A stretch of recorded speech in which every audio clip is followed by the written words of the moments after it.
પ્રિયેશભાઈ, કોઈ છોકરો હોય તો કહેજો ને, આપણે બેબીનો સંબંધ કરવાનો છે. કાનાભાઈ, છોકરા તો ઘણા બધા છે, પણ તમારે કેવો છોકરો જોઈએ છે, કેવું ઘર જોઈએ છે, ઈ કયો ને તો વાત કરું આગળ. બેબીને 23 વર્ષ થયા છે, તો આજુબાજુની ઉંમરનું હોય તો ચાલશે.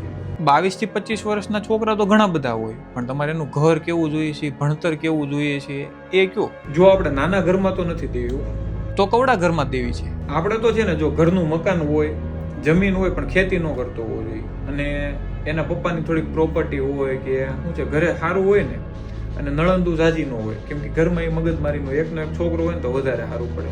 અને બીજું તો શું છે, થોડી ઘણી મિલકત હોય ને પપ્પાની, એટલે આમ સારું પડે, છોકરીને આગળ જતા દુઃખી ન થાય ને. બીજું તો કાંઈ નહીં, પણ આમ મિલકત જોઈએ છે થોડીક ઘરમાં, અને ગાડીઓ ને એવું હોય તો છોકરી દુઃખી ન થાય. હા, એ વાત છે કે દીકરી દુઃખી ન થાય. તો ગામડે હોય તો ચાલે, ત્યાં મિલકત ને આમ ભરેલું ઘર હોય તો. નહીં, છોકરો સિટીમાં ને કાં તો વિદેશ હોવો જોઈએ, બાકી દેશમાં તો નહીં. આપણે નહીં, જમીન જોઈએ છે પણ દેશમાં નહીં. બરોબર છે, પણ છોકરો તો છે થોડોક મોટો હોય તો ચાલે એવો. કેટલો મોટો છે? 29 વર્ષનો છે, પપ્પાનો ધંધોય છે, સિટીમાં ગામડે જમીન છે, મિલકત છે, ઘરનું મકાન છે. તો વાત કરો, મિલકત હશે તો ઉંમર થોડી ઘણી જાતી કરશું, બીજું તો શું, આગળ જતા ખર્ચામાં કામમાં આવશે.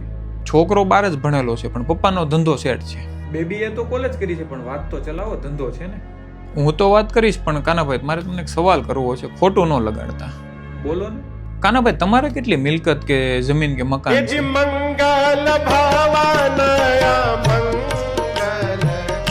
હું તો ભાડે રહું છું, પણ મારી મિલકત ને શું લાગે વળગીને? આ તો ખાલી પૂછતો હતો કે તમારી છોકરો છે, કોલેજ કરે છે, કાલે એની ડિમાન્ડ નહીં થાય, એને કોઈક છોકરી માગશે તો તમારે મિલકત નહીં માંગે, ડિમાન્ડ નહીં થાય. એટલે તો ખાલી પૂછતો હતો કે તમે તમારી છોકરી હાટું તો ડિમાન્ડ મૂકી, પણ તમારા ઘરમાં એવું નથી કે તમારા ઘરની કેપેસિટી નથી. તમે એવું કીધું કે ભાઈ છોકરાવાળા થોડોક ટેકો કરશે ખર્ચામાં, કે ભાઈ મિલકત હોય તો સારું પડે, પણ સામેથી તમને કોઈ છોકરી દેવા આવશે તમારા છોકરા માટે, તો એની મિલકત નહીં ઘટે. તમે બંગલા અને ગાડીને એવું ગોતું છે, તમે ત્યાં જાશો એની ઘરે તો તમારી વેલ્યુ શું? તમે તો મિડલ ક્લાસમાંથી છો, એ તમે હાઈફાઈ ઘર ગોતો, ચાલો એ તો પૈસાવાળા છે, તમારો ખર્ચો એ ઉઠાવી લેશે, બધું કરી દેશે. ખોટું લાગશે, પણ મારું ખાલી કહેવાનું એટલું છે કે તમારું ઘર જેટલી કેપેસિટી છે એની સામે થોડો ઘણો આમ તેમ ગોતો ને. તમે એકેય વાર નથી પૂછ્યું એવું કે છોકરાને વ્યસન છે કે નહીં, છોકરો ખોટા ધંધા કરે છે કે. છોકરાના પપ્પાનો ધંધો સેટ છે, બરોબર છે, તમે વાત કરી એ હું માની લઉં, પણ છોકરામાં આવડત છે કે નહીં? છોકરાના પપ્પાનો ધંધો છે એ તો ઉડી જાય, નો સાચવતા આવડે છોકરાને તો ઉડાડી પણ નાખે. એટલે હું મારે તમને વધારે મોટા છો પણ શિખામણ ન દેવાય, પણ આ તો વાત છે. અને મિત્રો, તમને પણ કે આ કાનાભાઈ તો કંઈક કેરેક્ટર હતું.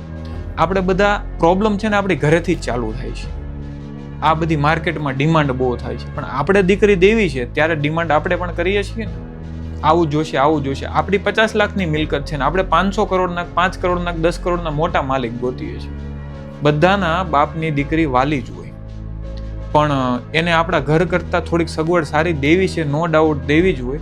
બટ આપણું ઘર 1 કરોડમાં હોય ને તો સામે 2 કરોડ, 2.5 કરોડ, 3 કરોડ ગોતો, બરોબર છે. 100 કરોડની મિલકત ગોતો છો, પ્રોબ્લેમ આવશે 100%. પછી રોવાના દાડિયા પણ નહીં થાય. આજે ચાલે છે માર્કેટમાં, બધાને ખબર છે. આ વિડીયોથી કોઈ ફેર નહીં પડે, કેમ કે સપ્તાહને કથામાં બધા બાપુ કઈ કઈને થાકી ગયા છે, બધા સલાહ દઈ દઈને થાકી ગયા છે. આ તો એક મેસેજ માટે વિડીયો હતો કે આપણા ઘરની જેવી પરિસ્થિતિ હોય એના કરતાં થોડુંક સારું ગોતો. નો ડાઉટ દીકરીને સારા ઘરમાં જ દેવી હોય બધાને, પણ આપણી કેપેસિટી નથી. આપણો છોકરો છે તો એને કોણ દેશે એ વિચાર્યું છે? કેમ કે એ ક્યારેય નથી વિચારતા, પછી છોકરાઓના થતા નથી. આપણા કાઠિયાવાડમાં, ગુજરાતમાં આ પ્રોબ્લેમ એટલે થાય છે કે આપણે શરૂઆત કરી છે બગાડવાની. તો આપણે સુધારો કરો અને સારું ઘર, સંસ્કારી ઘર અને મીડિયમ ઘર ગોતો તમારા કેપેસિટીનું. એવું નહીં કે તમે કરોડપતિ છો, તમે નાના ઘર ગોતો. નો ડાઉટ તમને મજા આવે, પણ સંસ્કાર ગોતો, સારું ઘર ગોતો અને વ્યવસ્થિત ગોતો તો સારું. મળીએ એક બીજા વિડીયોમાં. ત્યાં સુધી રામ રામ.